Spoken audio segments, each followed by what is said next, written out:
নমস্কাৰ চাবলৈ আৰম্ভ কৰিছে নিউজ ট্ৰেণ্ডিং অসম আজি হৈছে 8 নৱেম্বৰ আৰু আজি ৰাতিপুৱাৰ কেইবাটাও গুৰুত্বপূৰ্ণ খবৰ আহি পৰিছে আৰু এনে ধৰণৰ খবৰসমূহ নিতৌ চাবলৈ চেনেলটো সাবস্ক্ৰাইব কৰি ভিডিঅ'টোত এটা লাইক কৰি দিয়ক জনাইছো ৰাতিপুৱাৰ প্ৰথমটো ব্ৰেকিং নিউজ ৰাজনৈতিক প্ৰেক্ষাপটৰ এটি ডাঙৰ খবৰ অসমখন ৰক্ষা কৰিবলৈ হলে বিৰোধীক শাসনলৈ অনাৰ পৰা বিৰত ৰাখিব লাগিব এনেদৰে এতিয়া মন্তব্য কৰিছে বিত্তমন্ত্ৰী নিৰ্মলা সীতাৰমণে এই মুহূৰ্তৰ খবৰ জনাইছো এক ডাঙৰ খবৰ বিৰোধী ডিএনএত অকল মিথ্যাচাৰ সময় আছে অসমখন ৰক্ষা কৰিবলৈ হলে বিৰোধীক শাসনলৈ অনাৰ পৰা বিৰত ৰাখিব লাগিব বিৰোধীয়ে ফেক কেম্পেইন কৰি আছে আৰু বিৰোধী আমিও আছিলো কিন্তু আমি ফেক কেম্পেইন কৰা নাছিলো বাৰে বাৰে মিথ্যাচাৰ বিয়পাই সুপ্ৰিম কোৰ্টৰ ওচৰত ক্ষমা বিচাৰে বিৰোধীয়ে আৰু দুখৰ বিষয় যে ভাল বিৰোধী দেখে লাভ নকৰিলে জনতাৰ কণ্ঠ বিৰোধীয়ে হ'ব পৰা নাই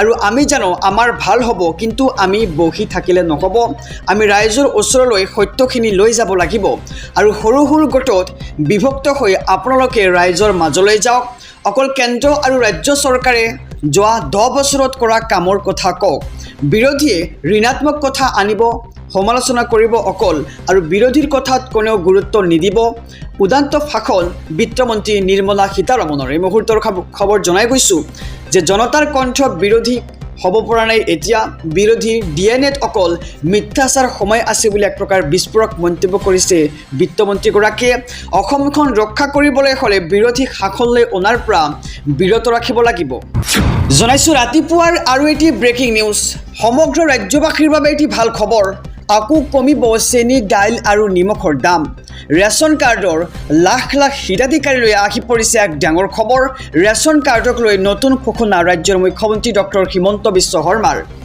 আৰু 1 জানুৱাৰীৰ প্ৰায় অধিক ৰেহাই মূল্যত আপুনি এইসমূহ সামগ্ৰী লাভ কৰিব দাইল চেনি নিমখ মাত্ৰ 100 টকাতে 1 কেজিকৈ আপুনি লাভ কৰিব বৰ্তমান তিনিবিধ সামগ্ৰীৰ মূল্য হৈছে 170 টকা আৰু ইতিমধ্যে দালি চেনি নিমখ ৰেহাই মূল্যত লাভ কৰিছে হিতাধিকাৰীয়ে আৰু ৰেশন কাৰ্ডৰ লাখ লাখ হিতাধিকাৰীলৈ ইতিমধ্যে ভাল খবৰ দিছে ৰাজ্যৰ মুখ্যমন্ত্ৰী গৰাকীয়ে ৰেশন কাৰ্ডক লৈ নতুন ঘোষণা মুখ্যমন্ত্ৰীৰ 1 জানুৱাৰীৰ প্ৰায় অধিক ৰেহাই মূল্যত লাভ কৰিব আপুনি তিনিবিধ সামগ্ৰী দাইল চেনি নিমখ মাত্ৰ 100 টকাতে লাভ কৰিব 1 কেজিকৈ আহিছো অনেক খবৰৰ মাজলৈ সমগ্ৰ দেশবাসীৰ বাবে এটি ভাল খবৰ পিএম কিষাণৰ 21 নং কিস্তিৰ ধনক লৈ আহি গল বিগ আপডেট হিগুৰেই দেশৰ কৃষকসকললৈ আহিব ভাল খবৰ কোটি কোটি কৃষকে লাভ কৰিব চৰকাৰী ধন তালিকাত নাম থকা কৃষকসকলে লাভ কৰিব 2000 কৈ টকা আৰু এটা ভুলৰ বাবে আপুনি নাপাব পাৰে 21 নম্বৰ কিস্তিৰ ধন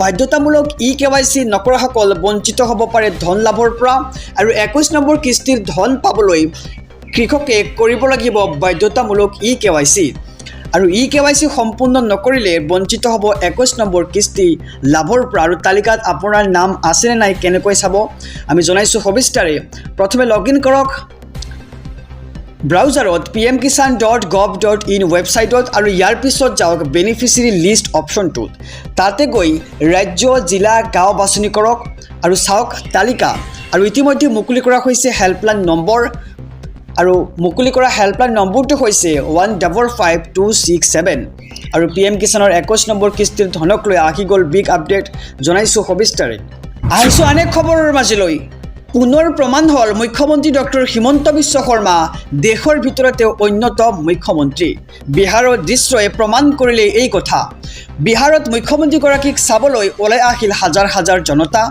আকাশমাৰ্গত মুখ্যমন্ত্ৰীগৰাকীৰ হেলিকপ্টাৰ দেখাৰ লগে লগেই উৎফুল্লিত হৈ পৰিল বিহাৰৰ জনতা আৰু পুনৰ প্ৰমাণ হল যে মুখ্যমন্ত্ৰী ডক্টৰ হিমন্ত বিশ্ব শৰ্মা দেশৰ ভিতৰতেই অন্যতম জনপ্ৰিয় মুখ্যমন্ত্ৰী আৰু বিহাৰৰ এই দৃশ্যই প্ৰমাণ কৰিলে এই কথা জনাইছো আৰু এটি ব্ৰেকিং নিউজ জুবিন গাৰ্গৰ সপোনৰ সিনেমা জুবিন গাৰ্গৰ অন্তিমখন সিনেমা ৰৈ ৰৈ বিনালেৰ পাইৰেচি কিয় জুবিনে বেয়া পোৱা কাম কৰিছে একাংশই তাক লৈ এতিয়া প্ৰশ্ন উত্থাপিত হৈছে।